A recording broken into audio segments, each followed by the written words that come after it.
बिस्मिल्लाहिर्रहमानिर्रहीम अस्सलाम वालेकुम। कैसे आप सब लोग? आप लोग देख रहे हैं मेरा YouTube channel SR trading club. आज का हमारा टॉपिक है गोल्ड के एनालिसिस। तो इंशाल्लाह गोल्ड के कंप्लीट एनालिसिस करेंगे।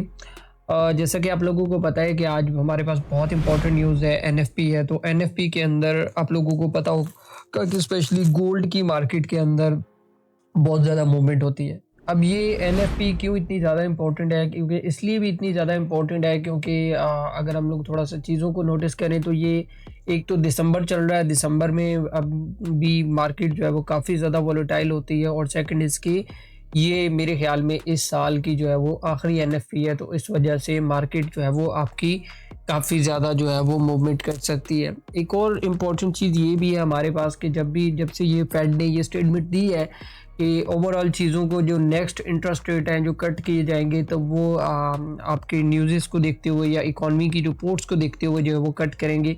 तो उस तरह से अगर हम लोग देखें तो ये जो जितनी भी बड़ी इम्पोर्टेंट न्यूज़ेस हैं, जैसे हमारे पास एनएफपी है, सीपीआई है, उसके बाद एडीपी है, तो इन न्यूज़ेस को बहुत गौर से देखा जा रहा है क्योंकि सारे इन्वेस्टर्स इस टाइम के ऊपर इन्हीं को देख रहे हैं और देख रहे हैं कि इनके अंदर क्या बड़ी चेंजिंग आती है जिसके बिहाफ के ऊपर फेड जो है वो नेक्स्ट इंटरेस्ट रेट के मुतालिक जो है वो अपना जो अगला कदम है वो लेगा। इन सारी चीज़ों को इंशाल्लाह आज डिस्कस करेंगे। और अगर हम बात करें थोड़ा सा आज फंडामेंटल सिचुएशंस के हवाले से, तो फंडामेंटल सिचुएशन में हमारे पास जो है वो सबसे पहले तो एडीपी था, लेकिन एडीपी नहीं, मुझे नहीं लगता कि इस दफ़ा एडीपी जो है वो आएगा। क्यों? क्योंकि यहाँ पे इन्होंने इसको जो है वो रीशेड्यूल किया है। और एडीपी से सर चलो एक फ़ायदा होता था हमें कि जब हमारे पास एडीपी का डाटा आता था तो हमें काफ़ी हद तक आइडिया हो जाता था कि एनएफपी का जो डाटा है वो किस तरीके से आने वाला है। तो उसके बाद हम जो है वो काफ़ी ईज़िली जो है वो उसको प्रेडिक्ट कर सकते थे।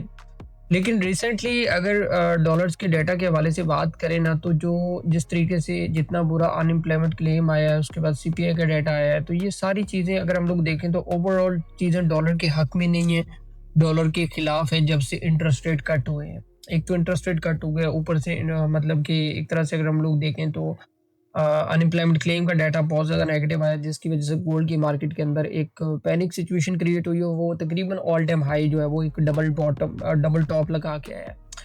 अभी भी सेम सिचुएशन है। अगर हम लोग बात करें एनएफपी को लेके, तो एनएफपी के अंदर अगर हम लोग देखें तो ये जो नॉन फार्म पे रोल का डाटा है, तो ये भी अच्छा खासा जो है वो यहाँ पे नेगेटिव बताया जा रहा है। और उसके बाद अगला डाटा होता है अनएम्प्लॉयमेंट क्लेम, ठीक है, सॉरी अनएम्प्लॉयमेंट रेट है ये, ठीक है। तो यहाँ पे अगर हम लोग देखें तो फोरकास्ट प्रीवियस जो था वो हमारे पास जो था वो 4.4% था और फोरकास्ट के अंदर 4.5% जो है वो फोरकास्ट किया जा रहा है। सो मे भी पॉसिबल है कि डाटा नेगेटिव आ सकता है। गोल्ड एक ऊपर वाली साइड पे जो है वो मतलब स्पाइक दे सकता है। अब देखिए दो चीज़ें इस टाइम के ऊपर हो रही हैं, ये आपने अपने दिमाग में रखनी है। अब फंडामेंटल जो है वो बता रहे हैं कि भाई अभी जो है वो मार्केट जो है वो डॉलर वीक होगा। अगर डॉलर वीक होता है तो गोल्ड को ऊपर जाना चाहिए, लेकिन अगर टेक्निकली चार्ट के हिसाब से देखें तो गोल्ड की प्राइसेस जो है वो दिन ब दिन हाई से हाई लगाती जा रही हैं। अब इन दोनों को हम लोगों ने किस तरीके से मैच करके ट्रेड करना होता है वो भी हम लोग टेक्निकल चार्ट के ऊपर देख रहे हैं। लेकिन जो अभी का टॉपिक है ना, ये जो फंडामेंटल्स जो अभी बता रहे हैं, तो जो 7:45 पे एक और इम्पोर्टेंट न्यूज़ है, फ्लैश मैन्युफैक्चरिंग पीएमआई का डाटा है, तो ये भी तकरीबन नेगेटिव बता रहे हैं। मतलब कि इतना हैवी नेगेटिव नहीं है, सरप्राइज़ली डाटा नेगेटिव नहीं है, लेकिन थोड़ा बहुत नेगेटिव है, तो मे बी पॉसिबल है कि मार्केट आज आपका काफ़ी ज़्यादा वोलेटाइल हो सकता है। एनएफपी है, बहुत केयरफुल होकर ट्रेड करना है। और एक और डाटा इसमें था, कोर रिटेल सेल का डाटा है, तो ये भी तकरीबन ऑलमोस्ट ये भी नेगेटिव, मतलब ओवरऑल अगर हम लोग देखें ना, तो डॉलर का डाटा नेगेटिव है, पॉजिटिव नहीं है यहाँ पे। जब से वो इंटरेस्ट रेट कट हुए हैं ना, तो उसके बाद चीज़ें नेगेटिव आना स्टार्ट हो गई हैं। और इन्हीं रिपोर्ट्स को देखते हुए आगे जो है वो फेड ने जो है वो रेट कट करना है। सो लेट्स सी, देखते हैं क्या होता है। अच्छा, देर नहीं करते हैं, चलते हैं अपने टेक्निकल चार्ट के ऊपर और टेक्निकल चार्ट के ऊपर देख लेते हैं किस तरीके से ट्रेड करना है। वैसे तो मेरी ये आदत है, आप लोगों को पता है, मैंने वीकली एनालिसिस के ऊपर बड़ा डिटेल बेस के ऊपर बताया था कि इसको कहाँ से सेल होना है और किस तरीके से इसको सेल करेंगे। मैं आपको कल की बात बताता हूँ। अगर मैं यहाँ पे अपनी कम्युनिटी के हवाले से बात करूँ, तो मैंने कल की डेट के अंदर जो है वो यहाँ से सेल करवाया था। और अभी तो ये है कि आप लोग इस कम्युनिटी को लाज़मी जॉइन कीजिएगा, क्योंकि अभी सारी अपडेट्स मैं इसी कम्युनिटी के अंदर देता हूँ, ठीक है? अगर हम लोग देखें तो यहाँ पे मैंने जो सेल करवाया था वो 45 और 47 का लेवल था और यहाँ से मैंने सेल करवाया था। और कल की डेट, ये कल की डेट का सिग्नल है, अब ये बात मेरी याद रखिएगा, ये कल की डेट का सिग्नल है। और अल्हम्दुलिल्लाह, शुक्र है अल्लाह पाक की ज़ात का कि अगर आप लोग यहाँ पे, मैं ये लाइव इसलिए आप लोगों को दिखा रहा हूँ क्योंकि जो चीज़ें मैं खुद कर रहा होता हूँ उनके ऊपर ना मैं आपको मज़े की बात बताता हूँ यहाँ पे, कि अगर आप यहाँ पे देखें ना, तो यहाँ पे मैंने खुद भी इसी के ऊपर ट्रेड्स एग्जीक्यूट की हुई हैं। यहाँ पे देखें, ये मेरी अपनी खुद की ट्रेड्स हैं जो मैंने इस लेवल से एग्जीक्यूट की हैं, और नीचे का लेवल था सपोर्ट लेवल, जहाँ तक मैंने उसको एग्जीक्यूट किया, मतलब उसकी होल्डिंग की है। उसके बाद अगर हम लोग एनालिसिस के हवाले से बात करें, तो आज की डेट के अंदर जो एनालिसिस थे वो भी मैंने यहाँ पे दिए। ये देखें, इतने एडवांस एनालिसिस मैं यहाँ पे दे रहा होता हूँ। मेरे ख्याल में आप लोग जो है वो कोशिश करेंगे इसको जो है वो फॉलो लाजमी करें अगर आप नुकसान कर रहे हैं तो। बाकी चलते हैं आज की डेट के अंदर कि हम लोगों को किस तरीके से ट्रेड करना था, वो तो कम्युनिटी ओवरव्यू था जो मैंने आप लोगों को दे दिया है।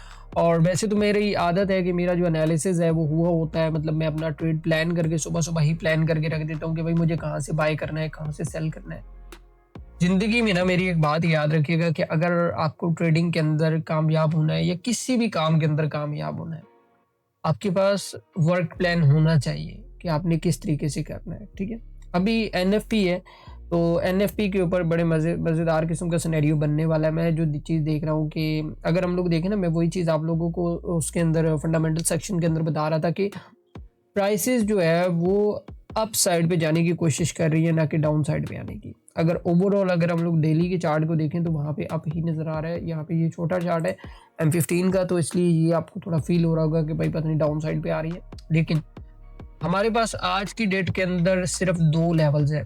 अब ये 2 लेवल्स क्यों है, यहाँ पे मैंने जब कल सेल करवाया था तो ये था हमारे पास डबल टॉप, और डबल टॉप से ये रहा हमारा यहाँ तक ट्रेड था। उसके बाद प्रॉपर मार्केट जो ऊपर की करेक्शन हुई, करेक्शन होने के बाद यहाँ पे इसने दोबारा अगेन अपना एक डबल टॉप बनाया, और फिर उसके बाद प्राइसेस नीचे आई। अब 2 लेवल्स हैं, एक तो ये वाला हमारे पास जो है वो 43-13 का जो रेजिस्टेंस एरिया है, एक ये है, और दूसरा जो हमारे पास जो इस टाइम का जो सपोर्ट एरिया है वो है 42-66 का। अब ये 2 ऐसे लेवल हैं कि अगर प्राइसेस यहाँ पे न्यूज़ से पहले भी आ जाती है, मेरी बात याद रखिएगा कि न्यूज़ के ऊपर ये चीज़ हो सकती है कि यहाँ पे आप लोगों को ये जो प्रीवियस एफवीजी का जोन है ना, अगर आप लोग देखें तो यहाँ पे ब्रेकआउट हुआ, और ब्रेकआउट के बाद प्रॉपर यहाँ पे टेस्ट नहीं हुआ, और ये प्रॉपर एक एफवीजी का जोन बना हुआ है यहाँ पे, ठीक है। वैसे एक विक लग चुकी है, ये बात याद रखिएगा। जब ड्रॉप हुआ, ड्रॉप होने के बाद ये विक लगी और उसके बाद प्राइसेस ऊपर गई है, ठीक है।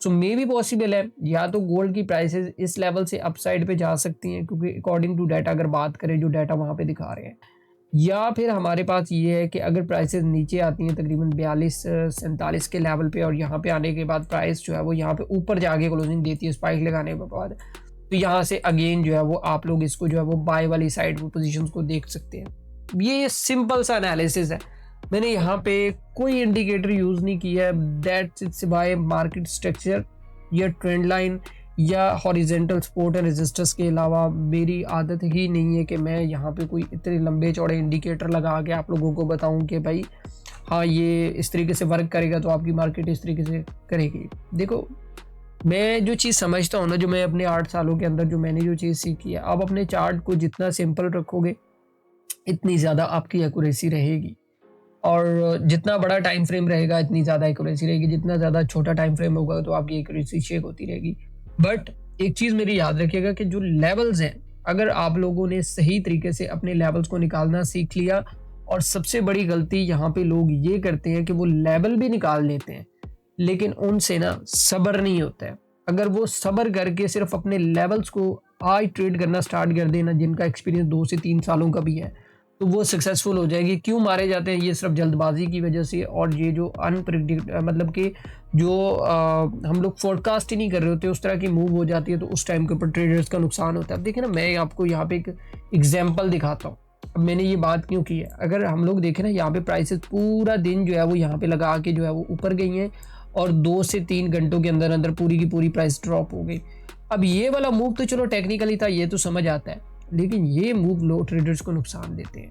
अब ये जो मूव था, ये अगर आप लोग देखें, ये प्रॉपर एक यहाँ पे एक टेक्निकल पूरे थे। मैंने क्यों सेल करवाया यहाँ पे, क्योंकि मेरे पास जो एविडेंस था वो बहुत स्ट्रॉन्ग था। यहाँ पे आपको मैंने बताया था कि इनगल्फ है, आप लोग अगर मेरी वीकली वीडियो के अंदर देखते हैं तो मैंने H4 के अंदर आप लोगों को बताया था कि एक इनगल्फ है, और इनगल्फ के बाद उसने यहाँ पे एक प्रॉपर रेंज देखे ना, यहाँ पे क्या था, यहाँ पे हमारे पास एविडेंस ही होते हैं ना बाय और सेल करने के लिए। यहाँ पे उसने प्रॉपर जो है वो एक रेंज की, और रेंज करने के बाद ब्रेकआउट किया, और ब्रेकआउट के बाद ये टेस्ट, और यहाँ पे प्राइस डाउन।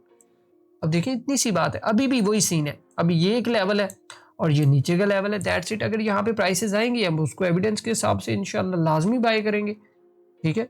और अगर मतलब डायरेक्टली मार्केट निकलती है तो फिर हमारे पास ये 43-13 का लेवल है, लेकिन निकलेगी नहीं। पता है क्यों? क्योंकि दिसंबर में वॉल्यूम थोड़ा स्लो रहता है तो मार्केट रेंज की तरफ ज़्यादा जाती है। बाकी ये NFP का एनालिसिस था जो मैंने आप लोगों को बता दिया कि किस तरीके से आप लोगों ने ट्रेड करना है। आई होप सो कि आप लोगों को एनालिसिस समझ आ गया होगा। यार वीडियो दोस्तों तक भी लाजमी शेयर किया करें ताकि उनको भी ज़्यादा से ज़्यादा फ़ायदा हो। और जो बंदा कम्युनिटी को ज्वाइन करना चाहता है, वीडियो की डिस्क्रिप्शन के अंदर लिंक मौजूद है तो वो ज्वाइन कर सकता है, फ्री ऑफ कॉस्ट है, कुछ चार्जेस नहीं है इसके, ठीक है। बाकी इंशाल्लाह दुआ में याद रखिएगा, मिलते हैं नेक्स्ट वीडियो के अंदर। अल्लाह हाफ़िज़।